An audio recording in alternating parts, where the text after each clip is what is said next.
டெல்லி நிர்பயா போல் கொல்கத்தாவில் ஒரு மருத்துவருடைய கொலை, அதாவது பாலியல் பலாத்காரம் செய்து கொலை செய்த மிகப்பெரிய அளவில் போராட்டம் நடத்தியிருக்கிறது.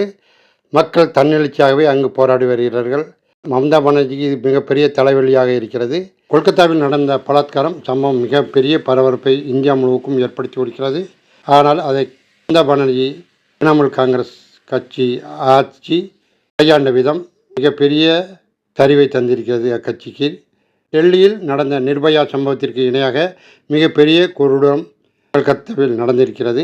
நேற்று பெங்களூர், டெல்லி, மும்பை, புனே தொடங்கி நாடு முழுக்க சுதந்திர தின இரவுக்கு முன் ஆண்கள், பெண்கள் இதை எதிர்த்து கூட்டமாக போராட்டங்கள் மேற்கொண்டு பரபரப்பை எடுத்திருக்கிறார்கள். கொல்கத்தா மக்களிடையே மிக அதீதமான கோபம் ஆட்சி மேலேயும் காவல்துறை மேலேயும் திரும்பியிருக்கிறது. கொல்கத்தாவில் நடந்த இந்த பிரமாண்டம் எப்படி நேனோ ஆலைக்கு எதிராக, கம்யூனிஸ்ட் கட்சி ஆட்சிக்கு எதிராக மம்தா பானர்ஜி போராட்டம் செய்து அங்கே அரசியல் மாற்றம் ஏற்பட்டதோ அதே போன்று ஒரு போராட்டம் இப்பொழுது கொல்கத்தாவில், மேற்கு வங்கத்தில் நடக்கிறது என்று எடுத்துக்கொள்ளலாம். கிட்டத்தட்ட மம்தா ஆட்சிக்கு ஆதரவாக பெண்கள் நிறைய பேர் இருந்தார்கள். அங்கே அவரின் ஆட்சிக்கு எதிராக அந்த பெண்களை கொதித்தெழுந்து விட்டார்கள். மம்தா ஆட்சிக்கு இந்த விவகாரம் சிக்கலாக மாறும் என்று தெரிகிறது. கடந்த 4 நாட்களாக அங்கே நடந்த போராட்டம் மம்தா ஆட்சியை முடக்கி போட்டியிருக்கிறது என்று தான் கூற வேண்டும். அங்கே உள்ள மாணவர்கள் சந்தேகிப்பது ஊராளாக இந்த கொடுஞ்செயலில் ஈடுபடவில்லை. அப்போது சிலர் ஷிப்டில் வேலை பார்த்திருக்கிறார்கள். அந்த பெண் உணவிற்கு பின் அதீதமாக தூக்கம் வருவதாக கூறியிருக்கிறார். அவரின் உணவில் இவர்கள் ஏதோ மயக்க மருந்து போன்றவற்றை கலந்திருக்கலாம் என்றும் இதை திட்டமிட்டு அவர்கள் செய்திருக்கிறார்கள் என்றும் அந்த மாணவர்கள் எண்ணுகிறார்கள். உடலில் பல காயங்கள் உள்ளன. அந்த பெண்ணின் கண்ணாடி உடைந்து 2 கண்களில் குத்தியிருக்கிறது.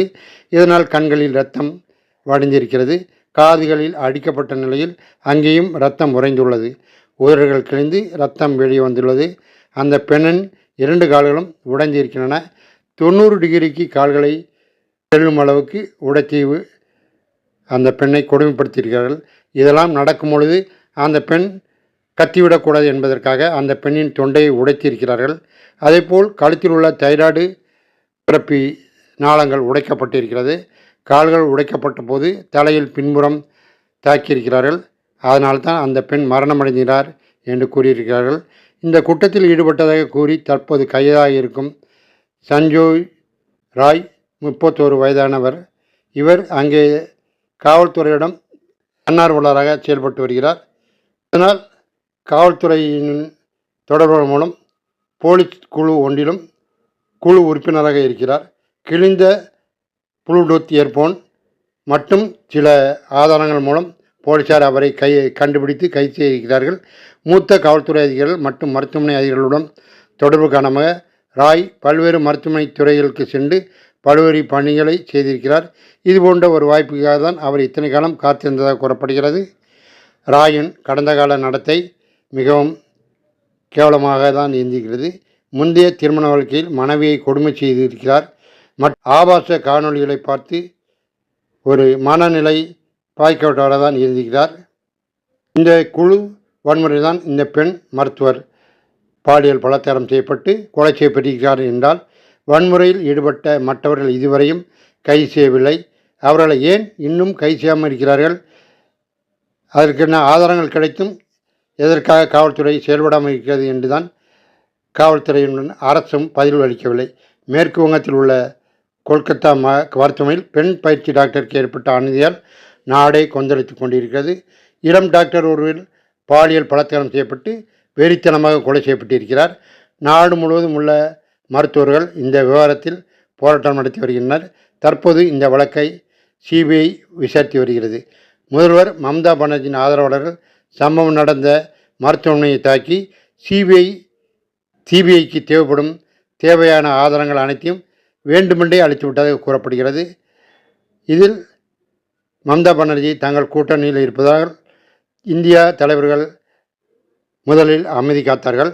ஆனால் கலவரம் பெரிதாக மக்கள் எழுச்சி ஏற்பட்டதை ஒட்டி பிரியங்காவும் ராகுல் காந்தியும் மேற்கு வங்க அரசை கடுமையாக விமர்சித்தனர்.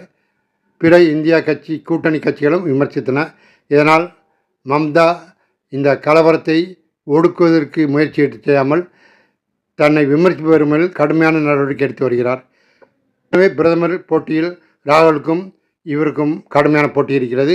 எதிர்க்கட்சி தலைவராக ஆக்கப்பூர்வமாக செயல்பட முடியாத ராகுலுக்கு பிரதமர் பதவி மீது ஆசையா என்று கோபமாக தன் கட்சி தலைவரிடம் தற்போது பேசும்பொழுது கூறியிருக்கிறார். இதையடுத்து தன் கட்சி தலைவருக்கு ஒரு உத்தரவிட்டிருக்கிறார். அதன்படி மம்தா கட்சியின் தலைவர் சுதீப் பந்தோத்தியா சபாநாயகர் ஓம் பிர்லாவுக்கு ஒரு கடிதம் எழுதியிருக்கிறாராம். அதில் நாங்கள் இந்தியா கூட்டணியில் இல்லை, தற்போது எங்களுக்கு லோக்சபையில் தனி இடம் ஒதுக்க வேண்டும் என்று கேட்டு எழுதியிருக்கிறார். இந்தியா கூட்டணியில் உள்ள அனைவரும் ஒரே அணியாக கருதி சபையில் இடம் ஒதுக்கப்பட்டிருக்கிறது. தற்போது எதிர்கட்சியில் ஒரு கூட்டணியாக இருக்கும்போது எதிர்கட்சி தலைவர் வழிகாட்டின்படி தான் யார் யார் சபையில் எப்பொழுது பேச வேண்டும் என்று முடிவு செய்யப்படும். இனிமேல் மம்தாவின் திரிணாமுல் காங்கிரஸ் லோக்சபையில் தன்னிச்சையாக செயல்படும் என்று கூறப்படுகிறது. ஏற்கனவே மம்தா பானர்ஜி இந்த இந்தியா கூட்டணியில் இணைவதற்கு ஏகப்பட்ட பிகு செய்து வந்தார் என்பது குறிப்பிடத்தக்கது. மேலும் மம்தா பானர்ஜியை யாரும் எதிர்த்து கேள்வி கேட்கக்கூடாது என்பது அவருடைய தலைக்கணத்தின் மீது உட்கார்ந்திருக்கும் மிகப்பெரிய ஆசை. அந்த ஆசைக்கு யாராவது எதிர்கேள்வி கேட்டால் அவர்களை கடுமையாக விமர்சித்திருப்பார். ஏன் எதற்கு என்ற காரணத்தை கூட கூற மாட்டார், சொல்ல மாட்டார். அவருக்கும் தெரியாது என்பது குறிப்பிடத்தக்கது.